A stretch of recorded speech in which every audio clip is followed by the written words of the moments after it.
There. Few trees grew there and it almost never rained. One day she wouldn't go to sea for answers. She would go. She She would go and see for herself. It was a cool afternoon in early May. The sky was overcast, just right for a funeral. Except, of course, there had been no death. A man who took his own life couldn't be buried in sacred ground. It's a mortal sign. Sí. What is it? Sí.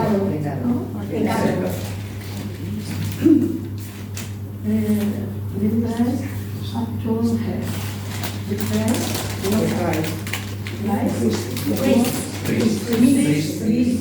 The priest had told her. The priest was a wooden-faced man with black breath and long frizzy hair.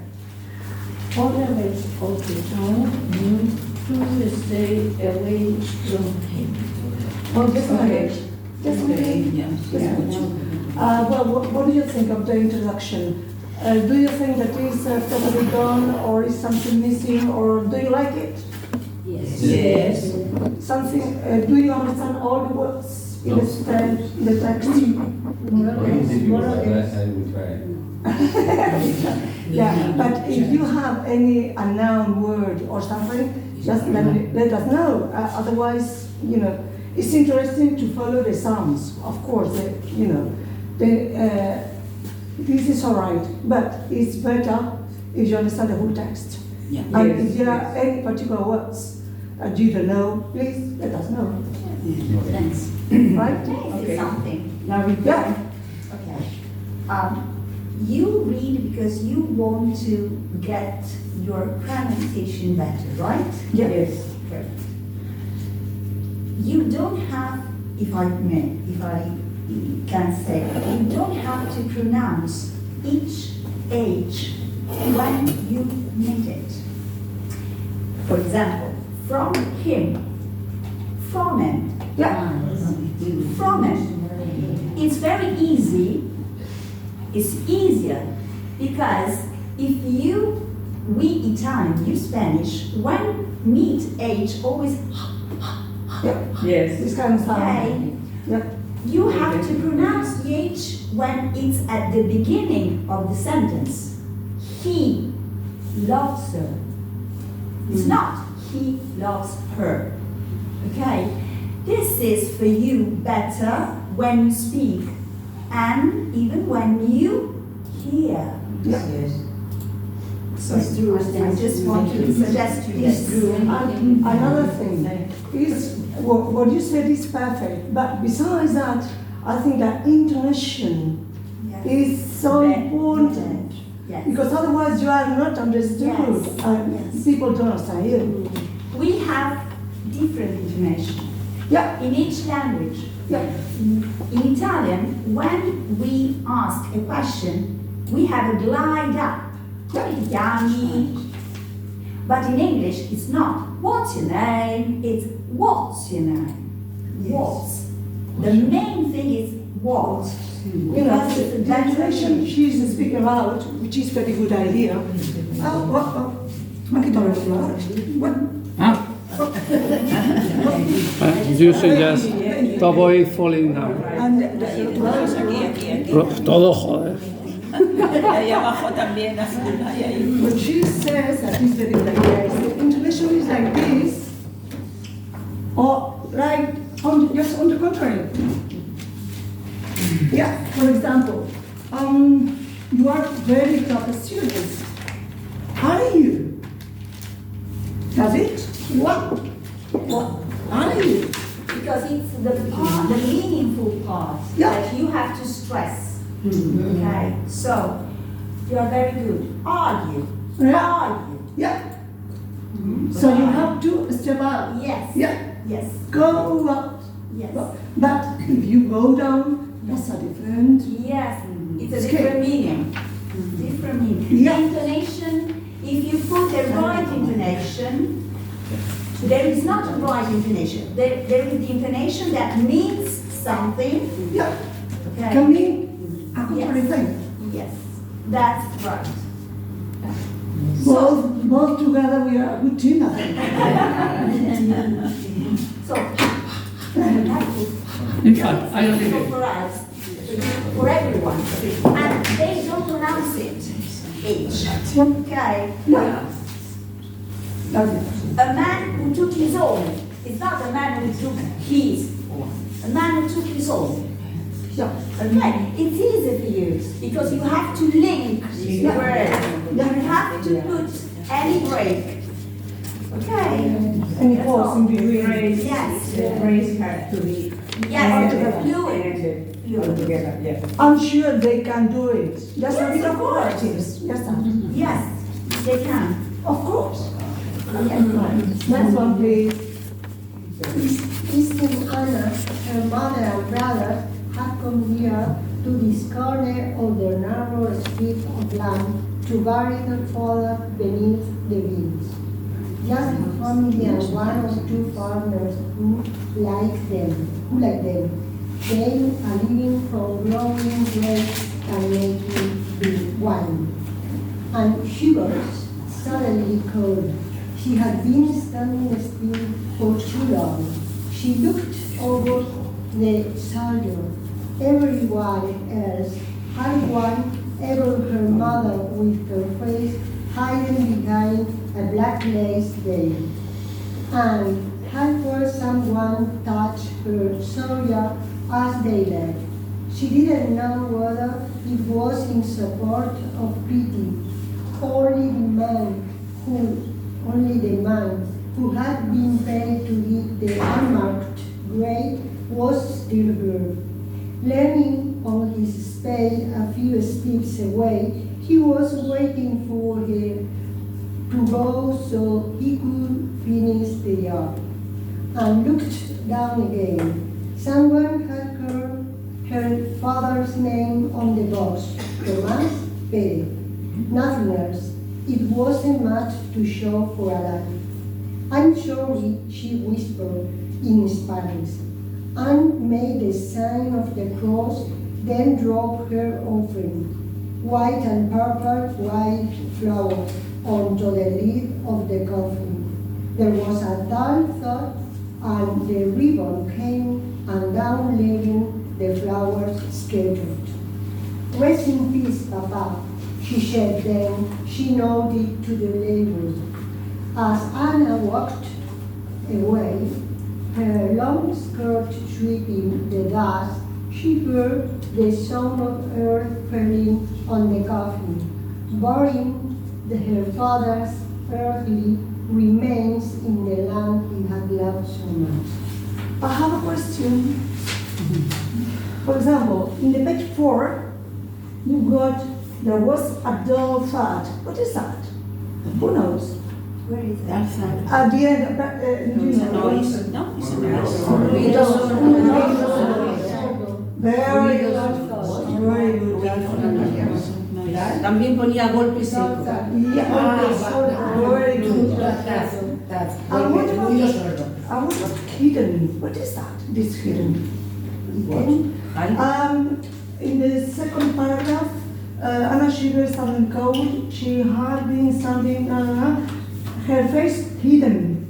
Eyes hidden. Hidden. What is this hidden? Very good. Hidden. Past participle. Very good. Irregular verb. Really good. All right. As you can see, top students. Yes, Okay. very good.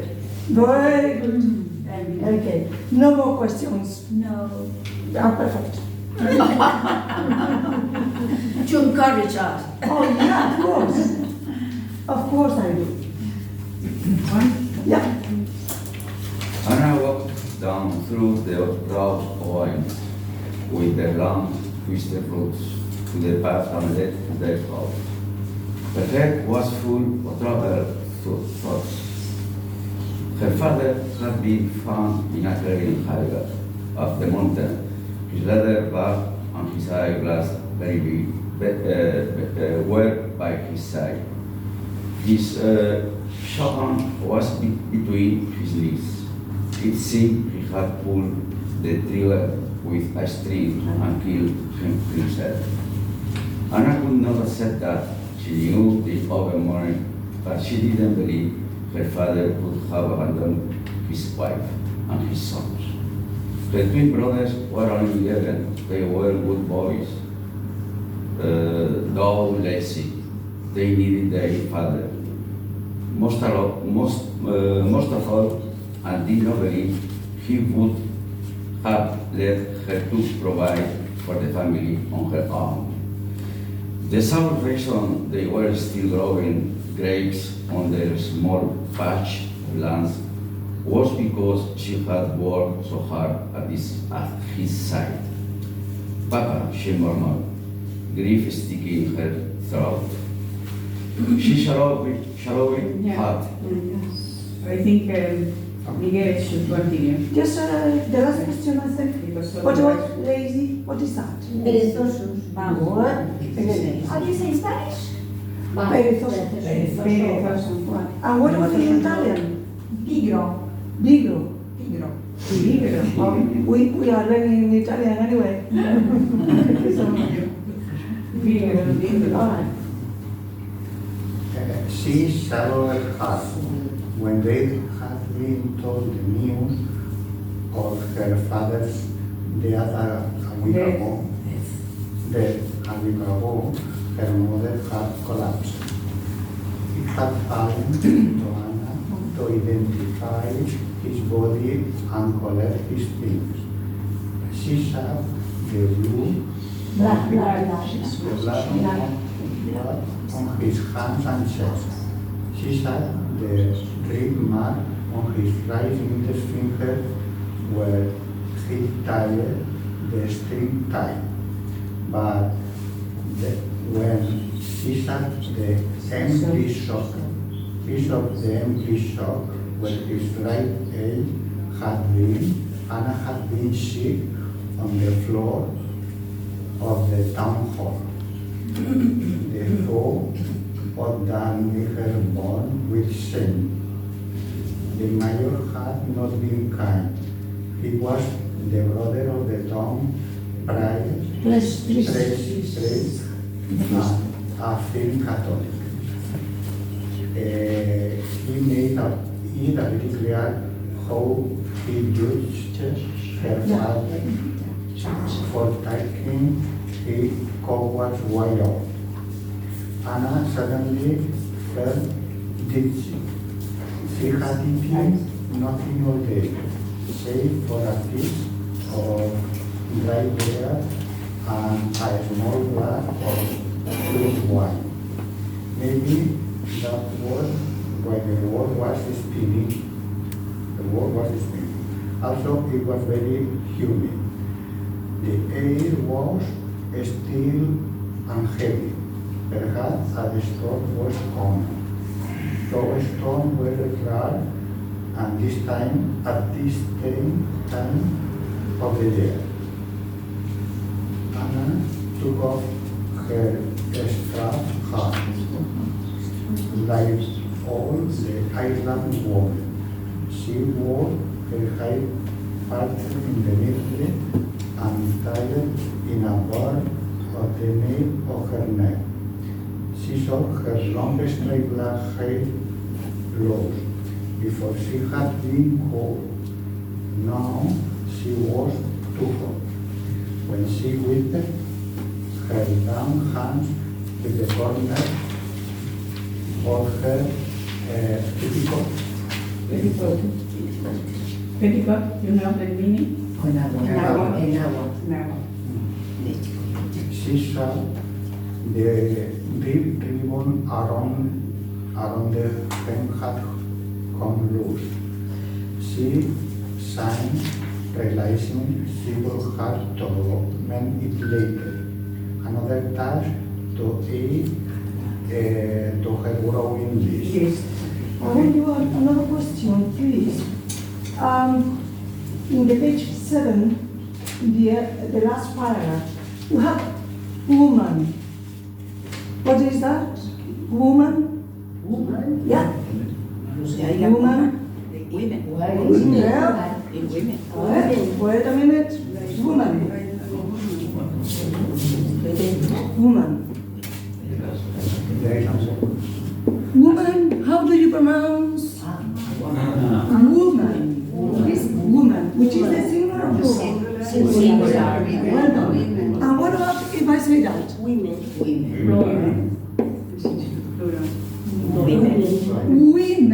So this who, which is singular, transforming with men. This is phonetics, yeah? But it is very useful in the pronunciation, because if you say woman and you mean plural, people are not going to understand you. But if you say women, plural, all together, we are in the whole world. Okay? So don't forget, plural and singular. Yeah?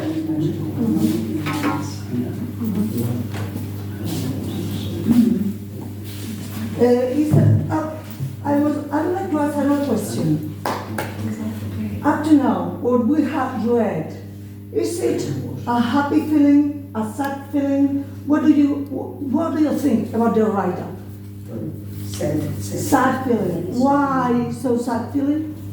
Because up to now we have some, some aspects that we already know of the book.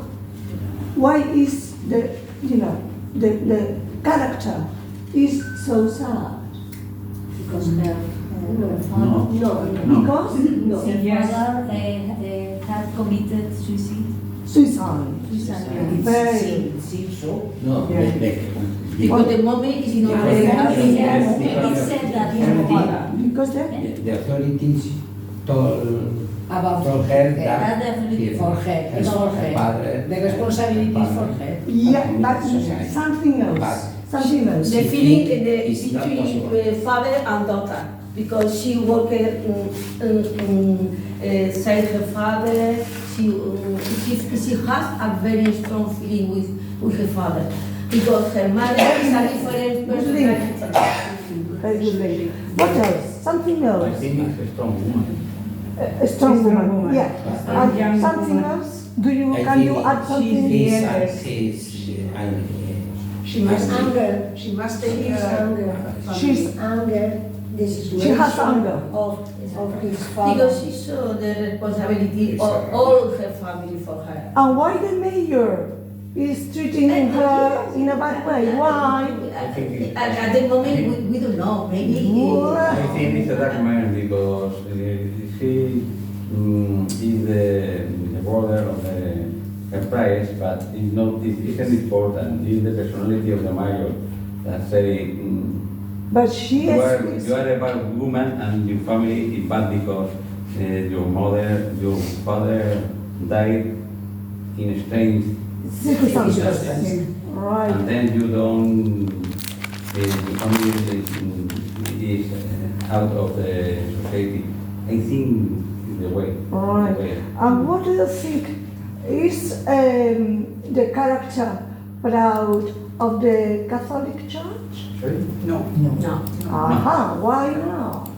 Because They are. But do you think the author thinks that they are very open-minded or just closed-minded? What is closed-minded? All right. No more questions. Up to now. All right. Very, very good. All right. If I make such questions, it's because it's not just the intonation, not just the pronunciation, but to understand the text you are reading, really. So sorry. continue. Oh, yes. Shall I continue? Anna was halfway home, but she was tired. She sat on the rock and looked north, down over the valley towards the town. Despite the greatness of the afternoon, there was color all around. Usually, May was Anna's favorite time of year. She loved seeing the first row of purple and green grapes on the wine. She loved all the wildflowers you on the slopes of the Black Mountain, yellow bloom, pink and white wallflowers, the tall red plant and sparkle like rubies. She loved the dragon trees and the palm trees swaying in the breeze, the pine tree and the cedar trees. Today everything looked different. She let her eyes focus on the Atlantic Ocean.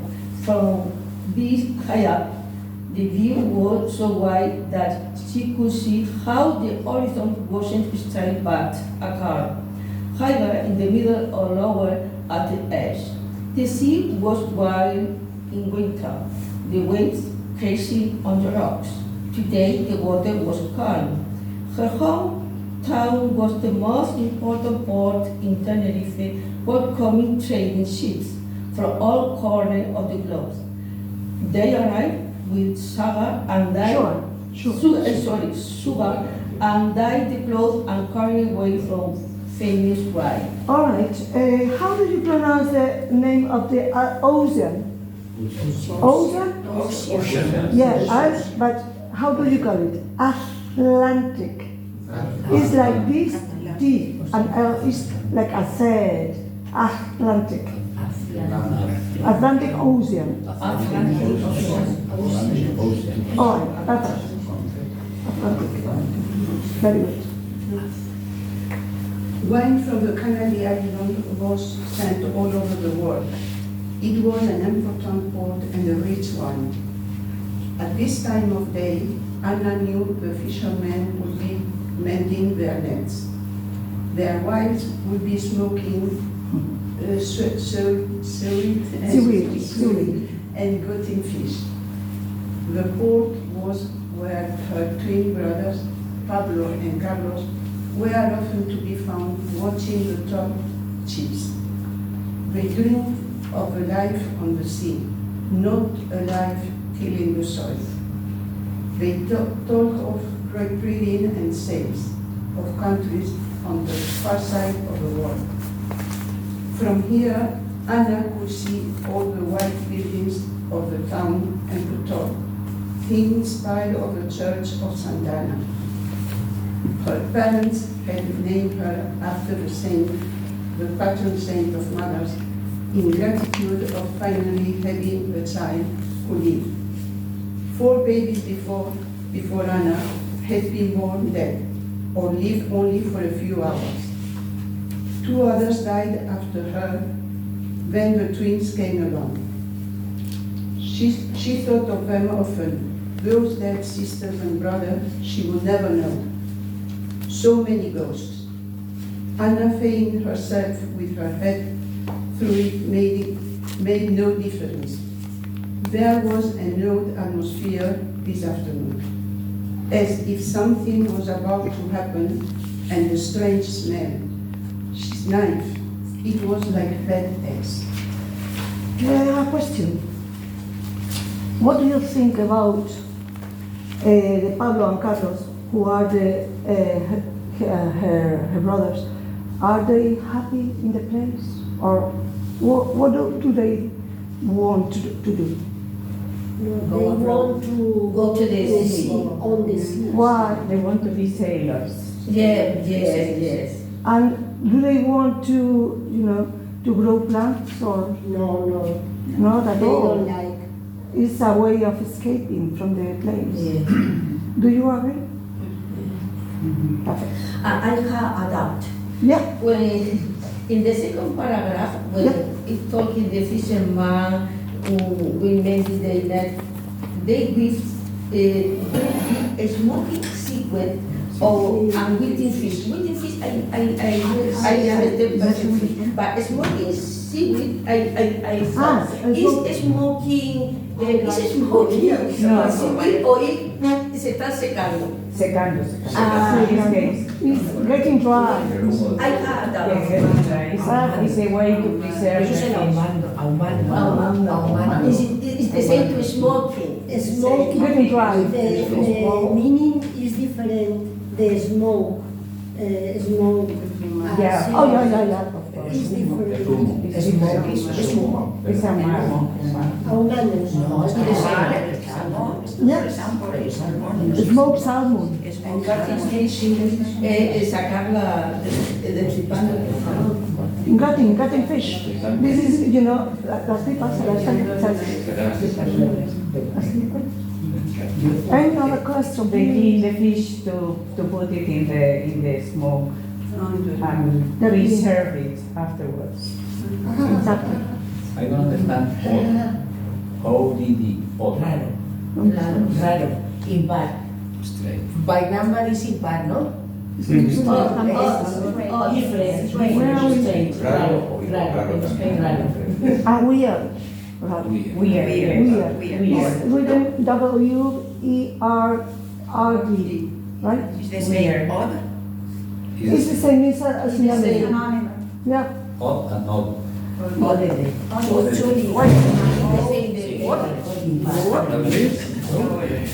This is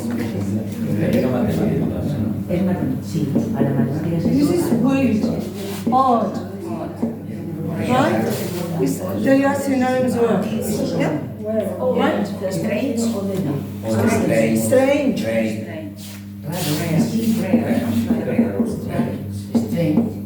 Right? Rare. No? Rare. Okay? Strange is the same. Synonymous.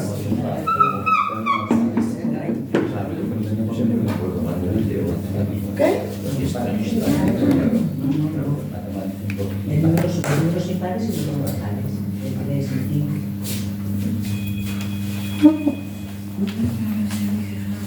All right, then, any other question, please? Nothing? No sto claro, ma It's different because when you talk about Tenerife, you always think in something for tourists. Yeah. Going back in the 90s, describe interesting, dark, sad, and But it's you all, think about Tenerife, you think in yeah. So it's different. Yes, yeah, but going back in the 19th century, it was very poor. Oh, yeah. Very poor. Before No the tourists at that time. Yes. And also isolated. Yeah. Completely isolated. But the tourists have made a miracle. Yes. All right. Any more questions, please? No? Nobody? All right. Next, please. Of course. Her thoughts, her emotions were confused. She had waited until the burial, but now there was no excuse. She had to decide what, if anything, she was going to do. Standing by her father's grave, she had felt she could take on the world and win. She could take on the world and win. Now she wasn't certain, if only she was sure. Her hand went to the pocket of a stripped woolen skirt. Inside was a letter that her father had left behind on his final morning. Propped in the middle of the mantel above the fire, where it could not be missed. Anna took the letter out of her pocket. She had read it so many times. She knew it by heart. This time she saw something new, the clue she had been looking for. She took a deep breath, then read the words one last time. She gave a grim smile. She knew it. She had been right all along. Hidden in plain sight was a message from her father, a name. She picked out the 6 letters with her fingers. Anna breathed out. To the man who controlled the town with their rich clothes, fine hair wigs, and silver-tipped canes, this letter was further evidence that her father had meant to kill himself. That his death had not been a hunting accident. They were from Spain, not islanders, sent there to control trade. They ruled that her father had taken the coward's way out. Anna didn't think her father's death was an accidental. It was murder.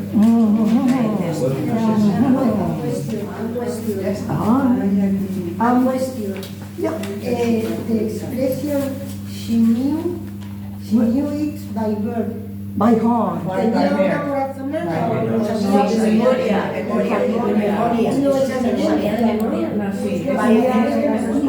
Pero eso es como una corazonada. Something to do with the Se le había leído la carta, se les había leído. Ya, pero también es como una corazonada. In the deep of his feeling and mind, he knew the words he was saying. In the first paragraph of the page 10, do you think that the character, is she confident about her situation or not? She very confused. It's a bit confused. She has a doubt that the situation for her is so, so hard that she's not absolutely confident she can be over it. Yeah? Over it? I think from the beginning she was confused. She was From the confused from first the paragraph from of the the very beginning. chapter when he looking for the father in the grave. Yeah, but the thing is that she is following the circumstances and she has more doubts. Yes. She's not absolutely confident about herself. She analyzed Do you agree?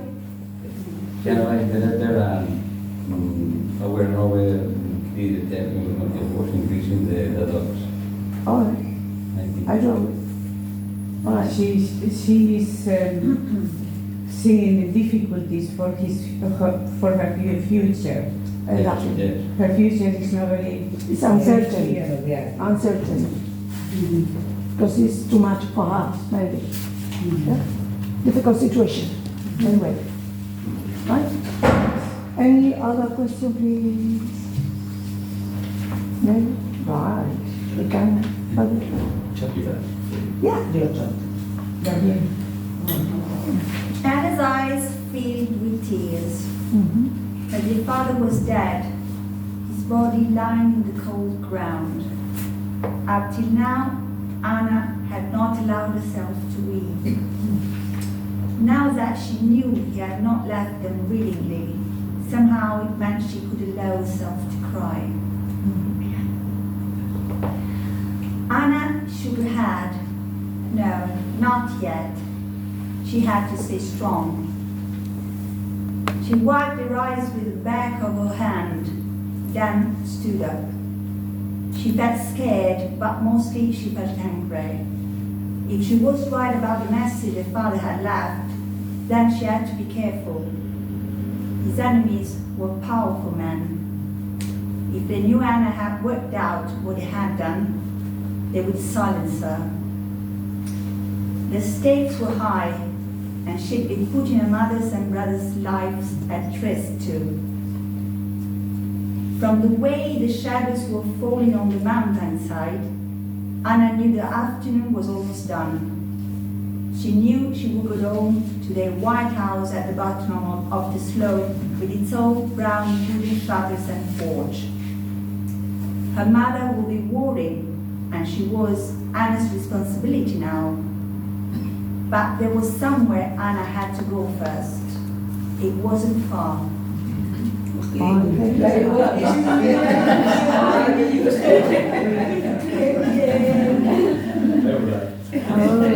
my job. Just because it's my job. I'm not special, it's just my job. Go on. Try your best.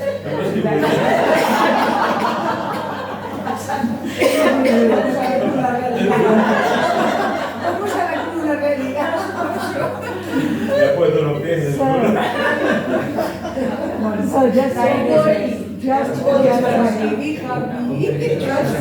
So, what do you think? I was going to ask you, what do you think she's going to want? Because what? Which is the meaning of the situation? The character now cries. Why? The character, Anna, her eyes are filled with tears. Why? Because at the first, Anna thinks that her father take off his life. Yeah. But now she has the evidence of her father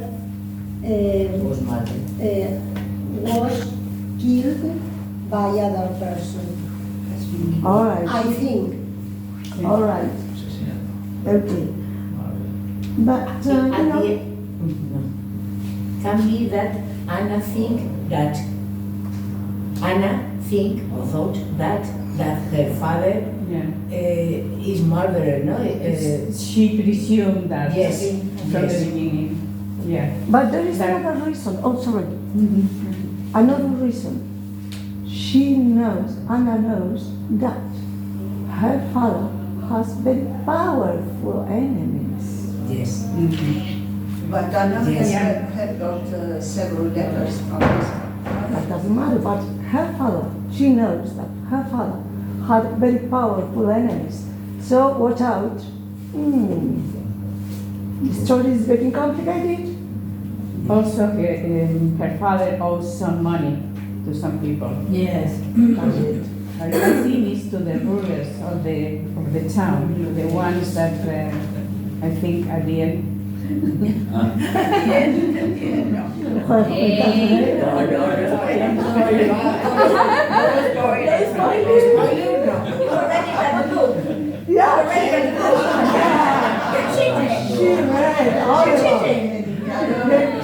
already read the whole book.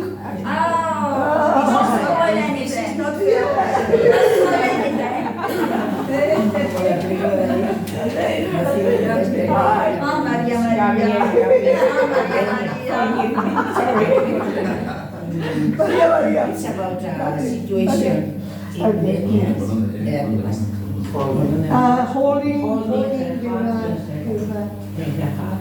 holding her hat and holding her hat in her hands. She hid back the slope of the Black Mountain, formed from volcanic rock thousands of years ago. The soil was good for growing grapes. It gave the wine in stone and special taste. In the far distance, a long way south, she could see the white summit of the largest volcano that sat at the heart of Tenerife. Anna had never been that far south, even in May. There was still now on... Snow. It's not like was still snow on the sea.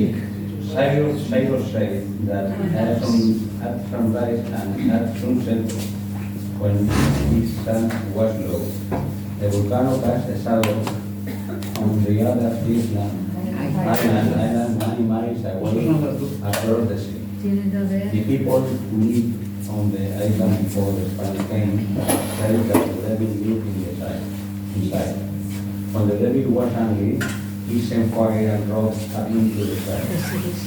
Her father had told them that they were living, and it was not just about the biggest volcano, but the Black Mountain too.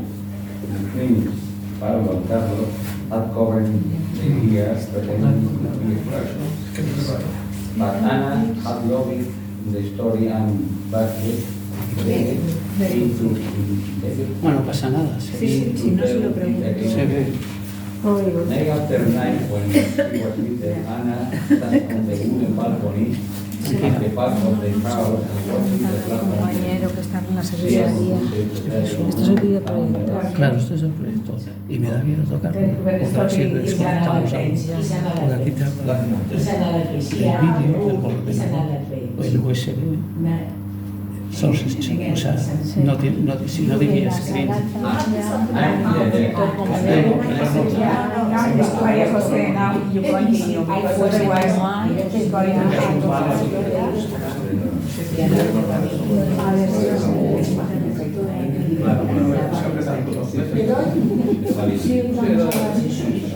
Pero con otra página. Now you can continue, María José. Night after night, when she was little, Anna sat on the wooden balcony at the back of their house and watched the Black Mountain. She almost wished the devil would thunder and the sky would fill with fire. Year after year, she waited until she realized it was just a made-up story so that children did not go too close to the crater. Sometimes the earth trembled and shook, and there was tales of eruptions of fire and rocks in other parts of the island. But the sky above their Black Mountain never did turn red. Anna kept climbing. There was a slight breeze now. She could hear him whispering in the high grasses that grew on the upper slopes. A wall of yellow and cream reeds swinging in the afternoon air. Her legs were tired, but she did not stop. Anna was sister and daughter of a woman. She was broad, with strong shoulders. She took after her father and was proud of that. She loved her mother, but grief and tragedy had made Maria Perez fragile. She should never have been a farmer's wife. She had never recovered from the death of so many children. She was often ill and spent more time in church, praying to the saints than outside with the sun on her face. Anna was built for working in the field. All right, thank you. Have you got any particular question? No? Really? Well, I have just, whenever you are in the first paragraph, made up, what is this made up? Inventar. That's right. Why is it with, why is it written that way, made up? Because it's a phrasal verb. So, whenever you have a phrasal verb, is with this, right, plus, and is inventada. How do you say in Italian? I thought it's because it's an adjective. Exactly. Like Spanish. Yes. All right. Made up is adjective, and this is why is the. No, but it's not just because it's an adjective. It's because it is a phrasal verb, and it's inventado altogether. Es el participo. And it's made up. Made, Yeah. it means fare, creare. Yes, creare. With up, in, on, off, they change their meaning. Yes. Yeah. Totally. That's it. Her explanation was perfect. Okay, 10 minutes to go to the video. Okay, you can. Do you want to just a bit, each one of you, because afterwards we are going to watch a video, right? Anna arrived at the place. A narrow track was hired between two large bronze trees. Their yellow flowers like a burst of sunlight. It led to the clearing where their father had died. Anna had come here just after it had happened. There had been nothing, at least nothing that told a different story. A man dead by his own hand, a splatter of rust-brown blood on the rocks. Underground, the marks on his boat in the dust. A sense of sadness and of loss. But for a week now, something had been preying on Anna's mind. Now, that she had read her brother's letter with fresh eyes. She hoped she might see something she had missed before.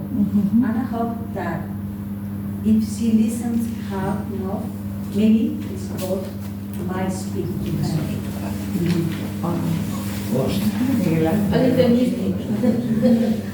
Okay, the rest was chapter 4.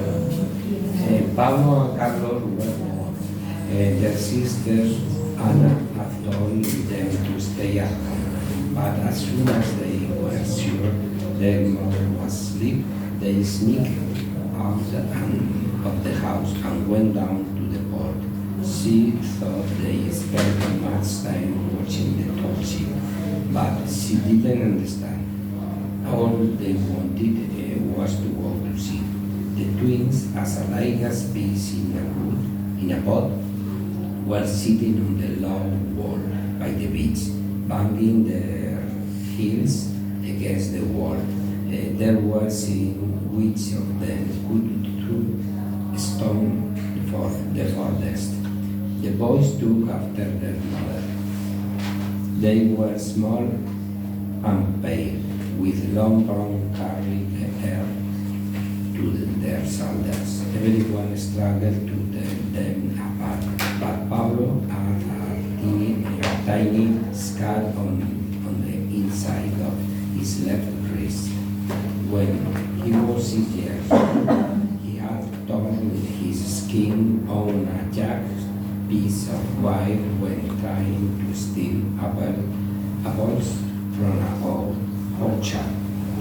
The older twin by 5 minutes, he had always been the more adventurous. Pablo was the leader, Carlos followed him. Just a second. Sneak out? Do you know sneak out? In the court, It's like a serpent, to sneak out to yeah. go. How would you translate it in Spanish? Silently. A escondidas, that's right.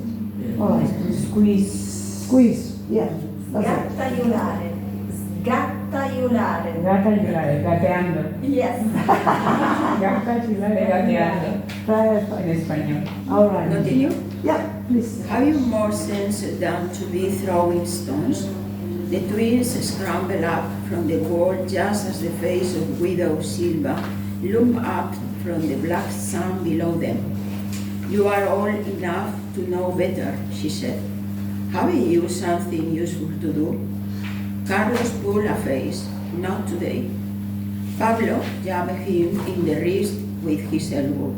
Carlos remembered they were to tell anyone about the burial. How old are you? Carlos blurted out. Carlos had always been scared of Widow Silva. She was tall and broad, dressed from head to toe in black, with a small white collar. Her grey hair was parted in the middle and tied into a bun. A comb held her without veil in place over her head and shoulders. Her face was turned brown by the sun and crisscrossed by 1,000 lines. You should be ashamed of yourself asking such a question, she said. Carlos flushed. Everyone's got to be something. People don't like being asked their age. Pablo shielded his eyes and stared at her. Why not? Any question? I have a question. What about in the, at the beginning of the page, Silva loomed up. What is that? From the black and sand. What is that? Loomed up? What is that? Doesn't it? Not exactly. Loom up. Do you know? Surgir. From the black and sun below them. Yeah? From suddenly, loom. Appear. Appear. Loom. Appear. Suddenly. All right? Yes. Out of the blue. Exactly, out of the blue. Do you know this expression? Out of the blue? Yeah. Suddenly, out of the blue. Wait a minute. Out of the blue.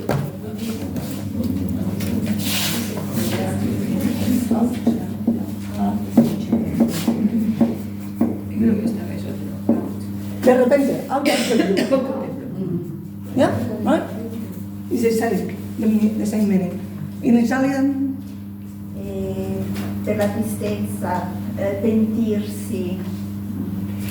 Blue is tristezza. No. To appear. All right. Suddenly. Exactly.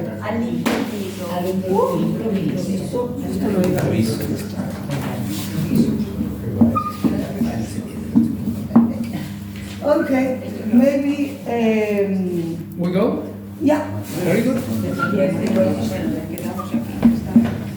Excellent. Okay. Yeah. Oh. Well,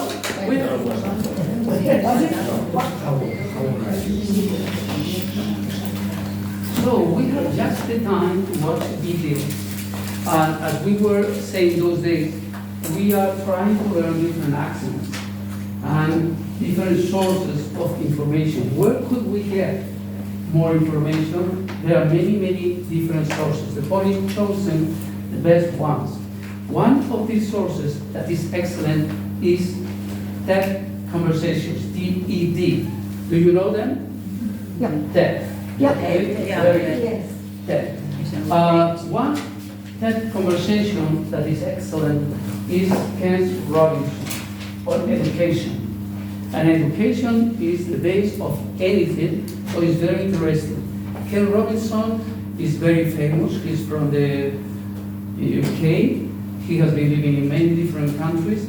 And his idea about education is that it should be something very creative. He feels that the school at the moment is killing the imagination of the people, and so you agree with him, I think, and I think you will enjoy it. It's one of the most watched TED conversations, if not the most, and it's very popular, it's very funny.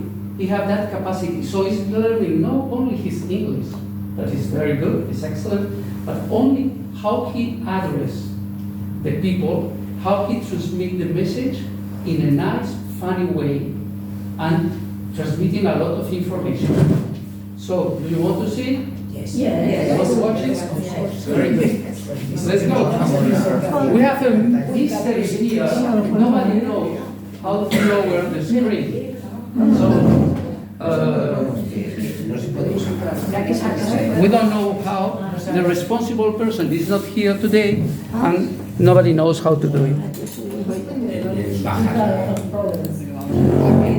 Yeah, venga. Come on.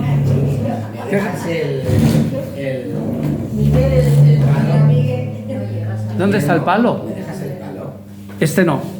Lo siento. No creo que llegues, pero es que lo necesito. Miguel Ángel, es que lo necesito. ¿Eh? Yes.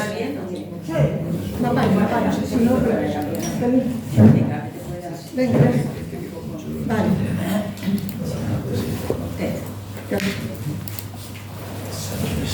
Okay, where is the voice?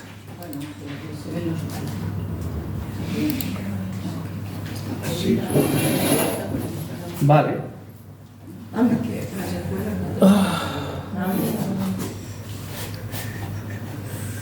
mira, mira, mira.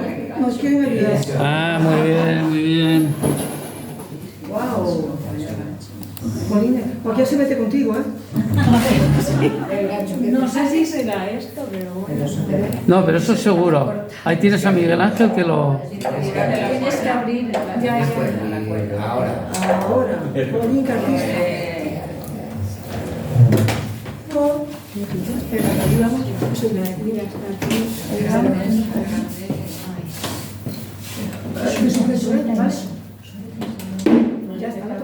Sí, sí. ¿Ya podéis? Perfecto. Oye, ya que estás, la voz, que ahora no tenemos voz. ¿Y ahora qué hago yo? La voz. ¿Qué queda así? No me lleves el palo, A ver si sale. No lo toquemos. Que no suena. Fíjate que está todo abierto. Está aquí. Está aquí. Esa está funcionando. Esta también tiene voz. Sí. Todo tiene voz. Y no se oye. ¿No tiene? ¿Había sonado? ¿Ha sonado? Sí. La rara que tenemos ahí abajo. No, aquí también. A ver, uno se ha desconectado. Ah, vale. Que es que ayer estuvieron en esa... Y a lo mejor el cable... Han tocado algo. Porque aparentemente debería estar todo.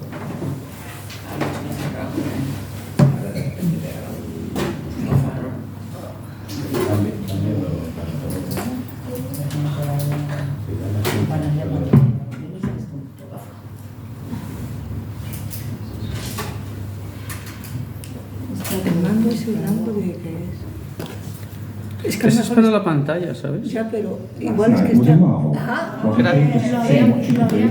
habían quitado ahí. She's exceptional, but I think she's not, so to speak, exceptional in the whole of childhood. Pues ahí What you está. have there is a person with extraordinary dedication. Bueno, pues está solucionado. De ver, And my contention is all kids have tremendous talents, Cuidado con and we ese. squander them ¿Este qué hacemos? pretty ruthlessly. ¿Así? ¿Se queda así? So I want to talk about education, and I want to talk about creativity. My contention is that creativity now is as important as you can. Thank you very much. How are you? Okay. She's great, isn't it? Do you hear it well? I've been blown away by the whole thing. In fact, I'm leaving.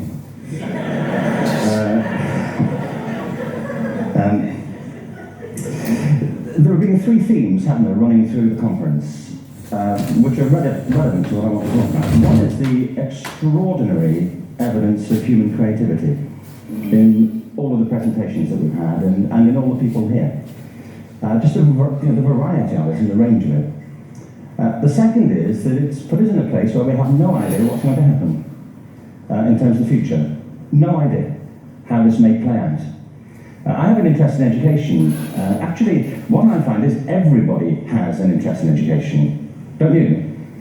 I find this very interesting. If you're at a dinner party and you say you work in education, actually you're not often at dinner parties, frankly. If you work in education, you're not asked, and you'll never ask back, curiously. That's but if you are, and you say to somebody, say, what do you do? And you say you work in education, you can see the blood run from their face. They're like, oh my God, why me? My one night out all week. But if you ask them about their education, they pin you to the wall. Because it's one of those things that goes deep with people, am I right? Like religion and money and other things. So I have a big interest in education, and I think we all do. We have a huge vested interest in it, partly because it's education that's meant to take us into this future that we can't grasp. If you think of it, children starting school this year will be retiring in 2065. Nobody has a clue, despite all the expertise that's been on parade for the past 4 days, what the world will look like in 5 years' time. And yet we're meant to be educating them for it. So the unpredictability, I think, is extraordinary. And the third part of this is that we've all agreed, nonetheless, on the really extraordinary capacities that children have, their capacities for innovation. I mean, Serena last night was a marvel, wasn't she? Just seeing what she could do. And she's exceptional, but I think she's not, so to speak, exceptional in the whole of childhood. What you have there is a person of extraordinary dedication who found a talent. And my contention is all kids have tremendous talents, and we squander them pretty ruthlessly. So I want to talk about education, and I want to talk about creativity. My contention is that creativity now is as important in education as literacy, and we should treat it with the same status. Thank you.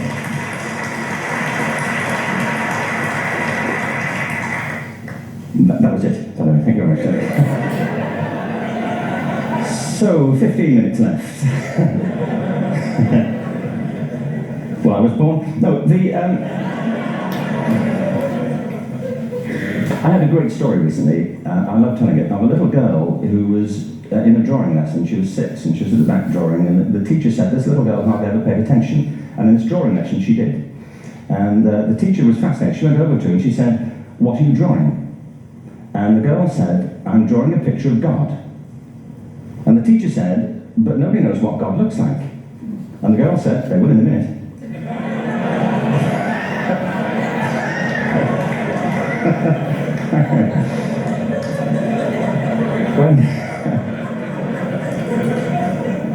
When my son was 4 in England, actually he was 4 everywhere, to be honest. I mean, for being strict about it, wherever he went, he was 4, yeah, but he was in the Nativity play. Do you remember the story? No, it's big, it's a big story. Mel Gibson did the sequel, you may have seen it. Nativity 2. But James got the part of Joseph, which we're thrilled about. We consider this to be one of the lead parts. We had the place crammed full of agents and t-shirts, you know. James Robinson is Joseph. He didn't have to speak, but you know the bit where the 3 kings come in? They come in bearing gifts, and they bring gold, frankincense, and myrrh. This really happened. We're sitting there, and they, I think, just went out of sequence. Because we talked to the little boy afterwards and said, "You know, are you okay with that?" And they said, "Yeah, why was that wrong?" They just switched, I think that was it. Anyway, the 3 boys came in, little 4-year-olds with tea towels on their heads, and they put these boxes down, and the first boy said, "I bring you gold." And the second boy said, "I bring you myrrh." And the third boy said, "Frank sent this."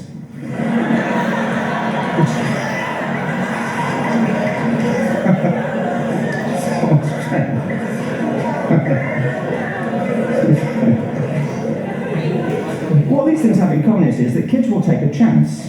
You know, if they don't know, they'll have a go. Am I right? They're not frightened of being wrong. Now, I don't mean to say that being wrong is the same thing as being creative. What we do know is, if you're not prepared to be wrong, you'll never come up with anything original.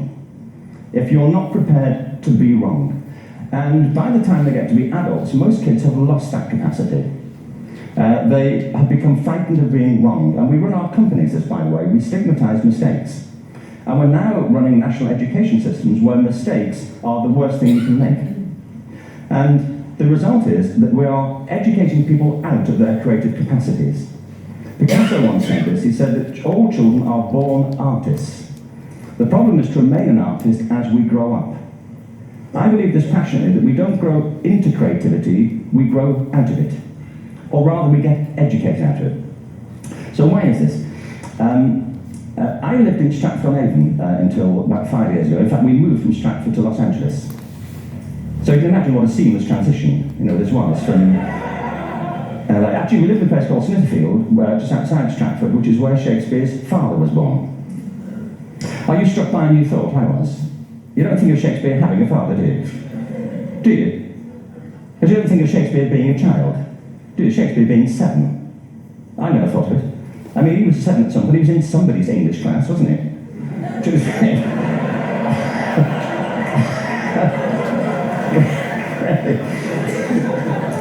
How annoying would that be?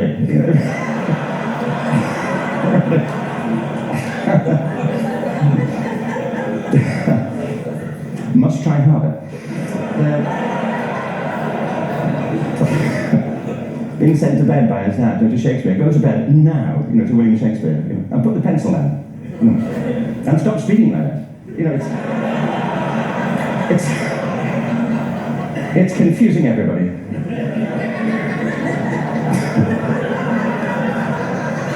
Anyway, we moved from Stratford to Los Angeles, and I just want to say a word about the transition. Actually, my son didn't want to come. I've got 2 kids. He's 21 now, and my daughter's 16. He didn't want to come to Los Angeles. He loved it, but he had a girlfriend in England.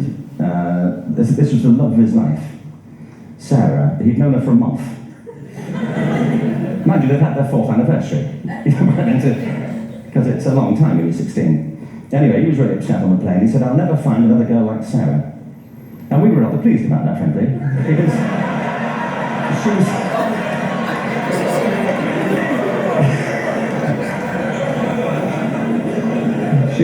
she was the main reason we were leaving the country.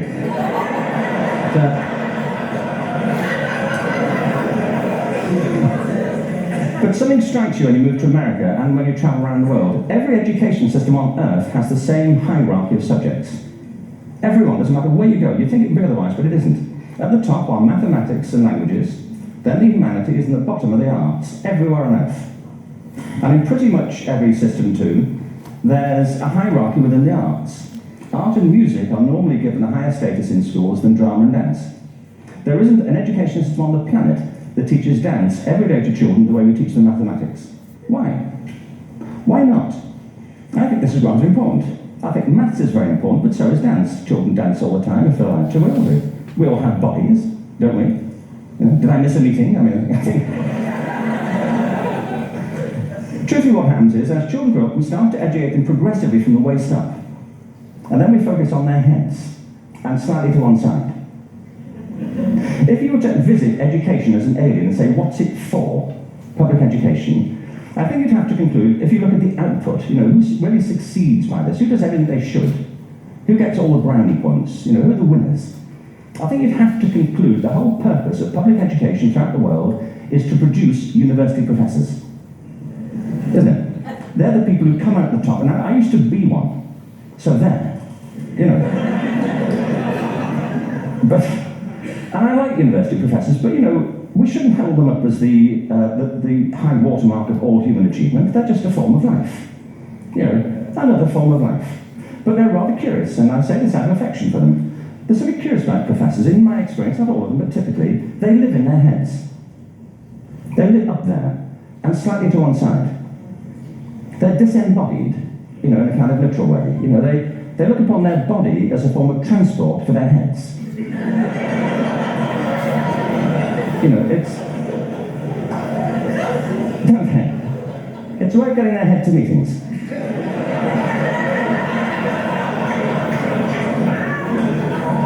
If you want real evidence of out-of-body experiences, by the way, get yourself along to a residential conference for senior academics and pop into the discotheque on the final night. And there you will see it, grown men and women writhing uncontrollably off the beat, waiting to end so they can go home and write a paper about it. Now, our education system is predicated on the idea of academic ability. And there's a reason. The whole system was invented around the world. There were no public systems of education really before the 19th century. They all came into being to meet the needs of industrialism. So the hierarchy is rooted on two ideas. Number one, that the most useful subjects for work are at the top. So you were probably steered benignly away from things at school when you were a kid, things you liked, on the ground you would never get a job doing that. Is that right? Don't do music, you're not going to be a musician. Don't do art, you won't be an artist. Benign advice, now profoundly mistaken. The whole world is engulfed in a revolution. And the second is academic ability, which has really come to dominate our view of intelligence because the universities designed the system in their image. If you think about the whole system of public education around the world, it's a protracted process of university entrance. And the consequence is that many highly talented, brilliant, creative people think they're not. Because the thing they were good at school wasn't valued or was actually stigmatized. And I think we can't afford to go on that way. In the next 30 years, according to UNESCO, more people worldwide will be graduating through education than since the beginning of history. More people. And it's the combination of all the things we've talked about, technology and its transformation effect on work, and demography and the huge explosion in population. Suddenly, degrees aren't worth anything. Isn't that true? When I was a student, if you had a degree, you had a job. If you didn't have a job, it's because you didn't want one. And I didn't want one. But now, kids with degrees are often heading home to carry on playing video games.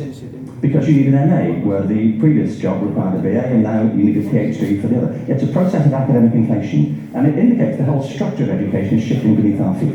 We need to radically rethink our view of intelligence. We know three things about intelligence. One, it's diverse. We think about the world in all the ways that we experience it. We think visually, we think in sound, we think kinesthetically, we think in abstract terms, we think in movement. Secondly, intelligence is dynamic.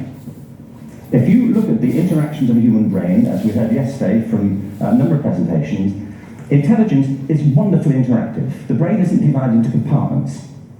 In fact, creativity, which I define as the process of having original ideas that have value, more often than not, comes about through the interaction of different disciplinary ways of seeing things. The brain is intensive. By the way, there's a shaft of nerves that joins the two halves of the brain called the corpus callosum. It's thicker in women. Following on from Helen yesterday, I think this is probably why women are better at multitasking. Because you are. Aren't you? There's a raft of research. But I know from my personal life. If my wife is cooking a meal at home, which is not often, thankfully, but you know, she's good at something. But if she's cooking, you know, she's dealing with people on the phone, she's talking to the kids, she's painting the ceiling, you know, she's doing open heart surgery over here. If I'm cooking, the door is shut, the kids are out, the phone's on the hook. If she comes in, I get annoyed.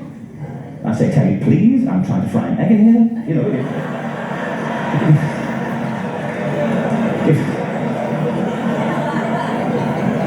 give me a break. Actually, there was do you know that old philosophical thing? If a tree falls in a forest and nobody hears it, did it happen? Remember that old chestnut? I saw a great T-shirt really recently which said, if a man speaks his mind in a forest and no woman hears him, is he still wrong?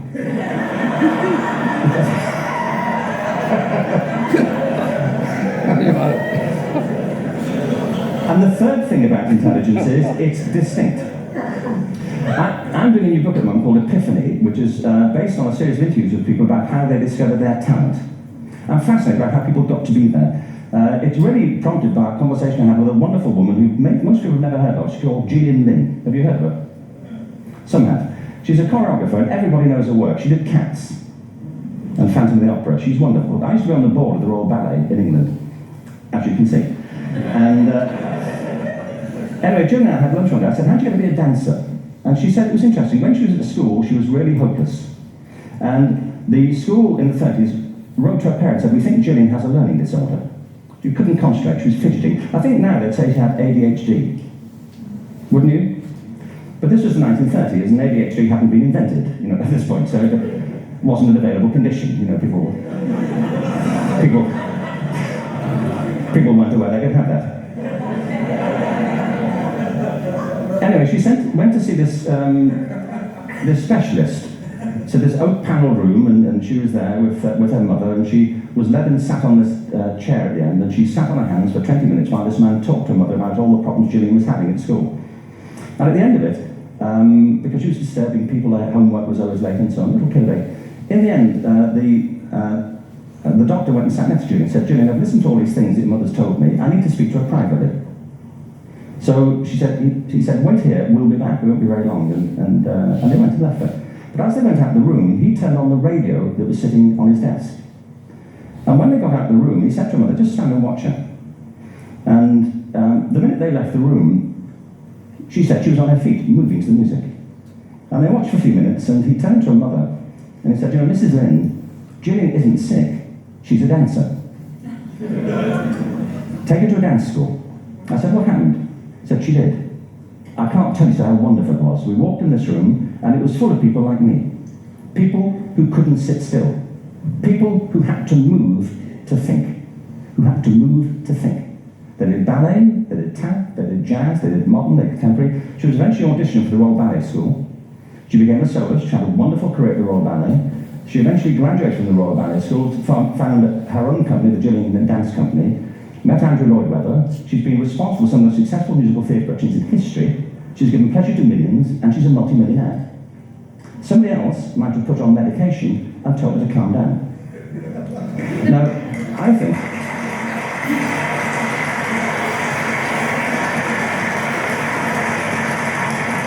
what I think it comes to is this. Al Gore spoke the other night about ecology and the revolution that was triggered by Rachel Carson.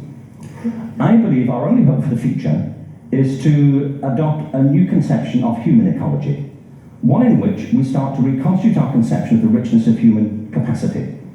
Our education system has mined our minds in the way that we strip mine the earth for a particular commodity.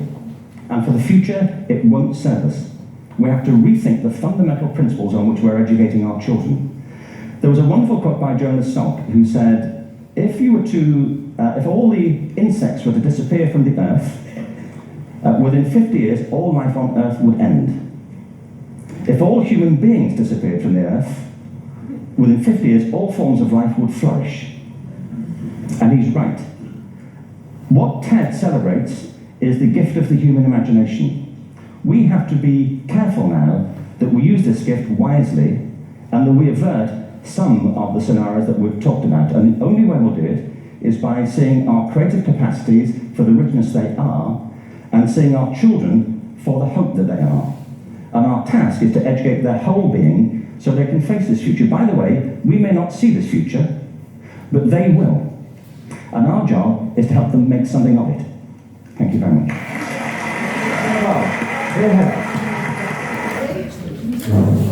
Okay, did you like it? Okay, it is time already to go, so we will be, at least that you want to stay, I don't mind, but if you want to go, the time is finished for today. Anybody want to comment anything? Or? Did you like the way he was speaking all the time? Do you think he's a bit sarcastic?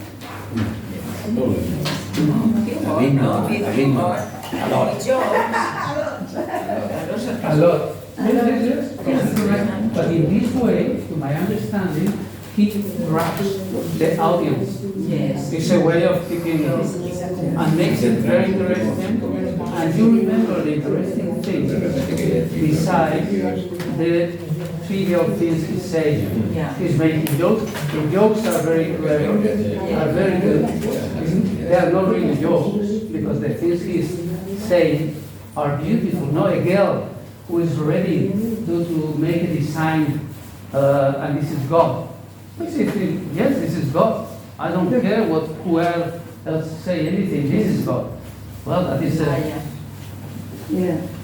So I think it's interesting and it's a point of view about education.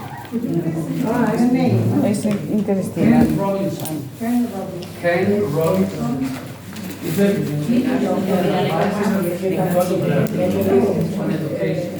He's a very famous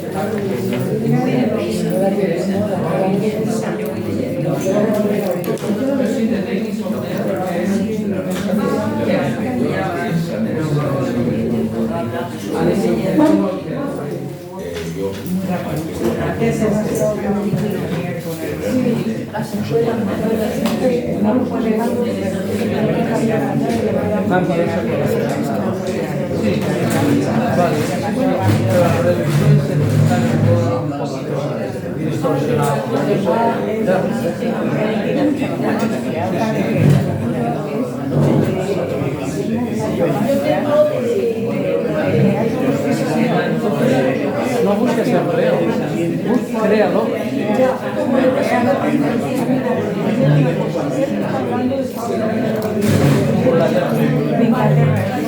Y Estados Unidos también.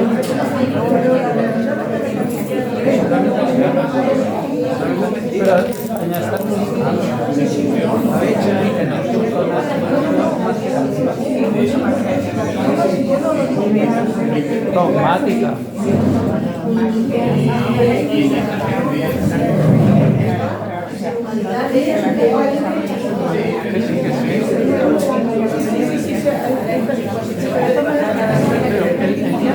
El día siguiente podemos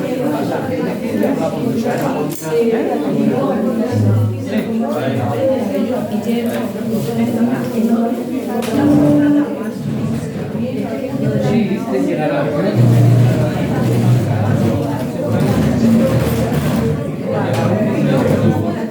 Bueno, con material para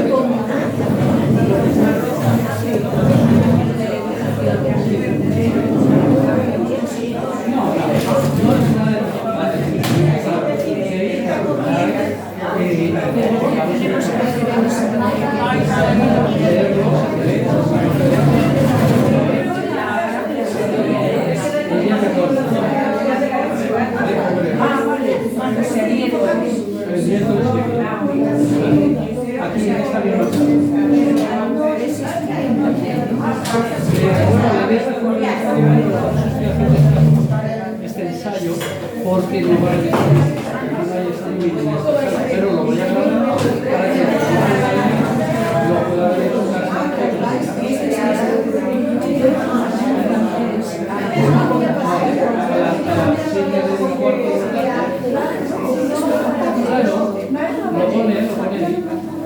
en lo pone que lo confirmará un correo que te va a llegar.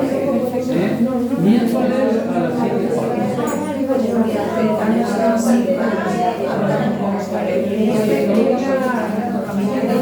Vale. Pues adelante, estará muy bien, ya verás cómo te va a gustar la gente que habla.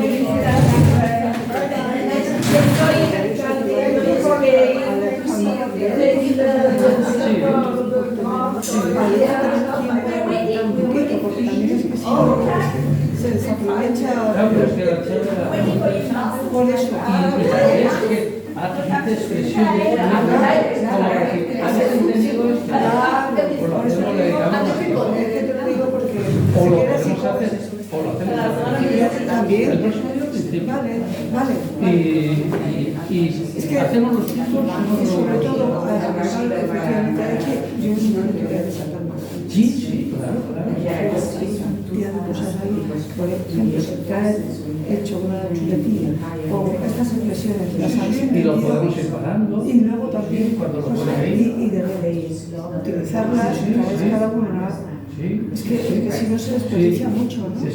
Y yo lo saco mucho jugo. Claro que sí. Mi intención principal es crearles curiosidad.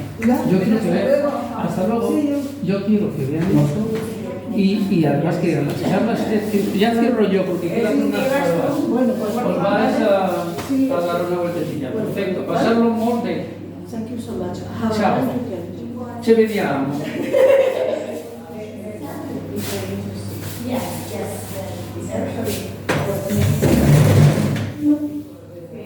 It's something that you know, but unfortunately, you know, and how it's going to change.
Gracias.